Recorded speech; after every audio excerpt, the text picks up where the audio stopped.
Previously on Horrible Film Recaps.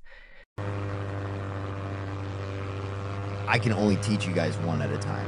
New lavender-scented razor-sharp bubble bath from Johnson & Johnson. And now on to our feature presentation. The title of this movie is 300, or the average tonnage of medical waste on the Jersey beaches. Wait, is this the Lion King?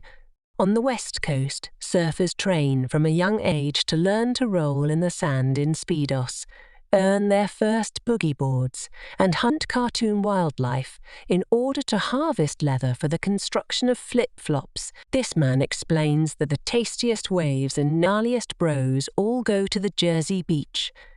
But Mike Banning explains that his surfing team is superior and Jersey boarders can't even handle the resort kiddie pool. John Garrity climbs to visit the surfing bird in order to get directions to the best waves. After providing a dirt map, she sells them a group beach pass. A veteran boarder explains to Bob Fiddick the importance of sunscreen to avoid ugly skin. To aid his team, Sarah Connor gives him her lucky lifeguard whistle. On their way to the beach, the West Coast team runs across an aggressive bunch of New Jersey Barneys. You Grammys think you can hang 10. All I see are a bunch of ho-dads, says Jake Lawson. The cooks agree to tag along in search of righteous nugs. I suppose you can't have a movie about surfing without pot smoking making an appearance. They know the beach is near when they come upon the tree of lifeguard. Having found their stretch of beach, they realize they must wait for the yacht regatta to conclude. Abraham Lincoln travels through time in order to join the West Coast surfers, but is informed by the cashier that all of the boogie boards have been sold. She directs him to the kids' splash zone instead. The scouts climb a rock only to find that Memorial Day crowds have claimed the beach. The beach master arrives to request the surfers share their section of beach, but, unimpressed by his buoy hat, half-naked Magneto expresses his refusal. John Modo tells his tale of wiping out in the Chunder and being raked through the coral. After being attacked by a non-sharktopus octopus, he vows to never boogie board again. Denied the ability to surf, these men decide to go cliff diving instead. Disturbed by holiday beachgoers, a flock of angry seagulls passes over the group. Fortunately, boogie boards shield them from the droppings. Lincoln asks Evil Lynn if he can play in the big kid pool.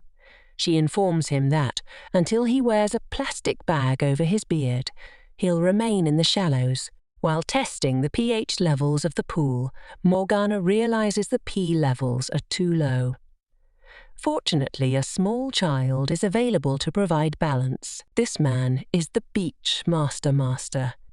He rose to prominence after concluding that his own face could hold fishing lures better than his tackle box.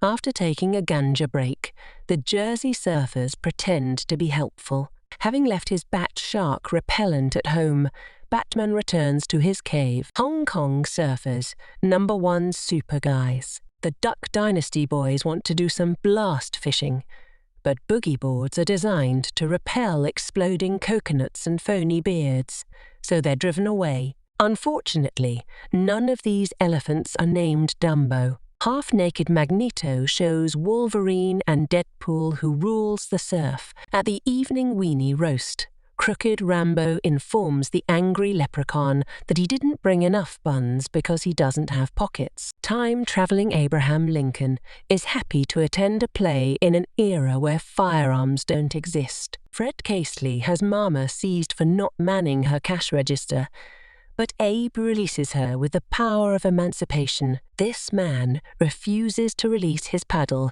because he still has 2 remaining payments on it. Their bodies and boogie boards were no match for the sepsis from the medical waste needles of the Jersey shore. Now Crooked Rambo informs Aunt Grandma of Jack Russo's epic wipeout and returns her lucky lifeguard whistle. She then passes it on to a random child. Thus the evil is contained for another generation, and a new lifeguard is born to protect the next. This concludes the movie recap. I'm not sure what Zack Snyder was thinking. Did the world really need a gritty reboot of Back to the Beach? Good day to you all. If you enjoy my nonsensical ramblings, please like, subscribe, and leave a comment.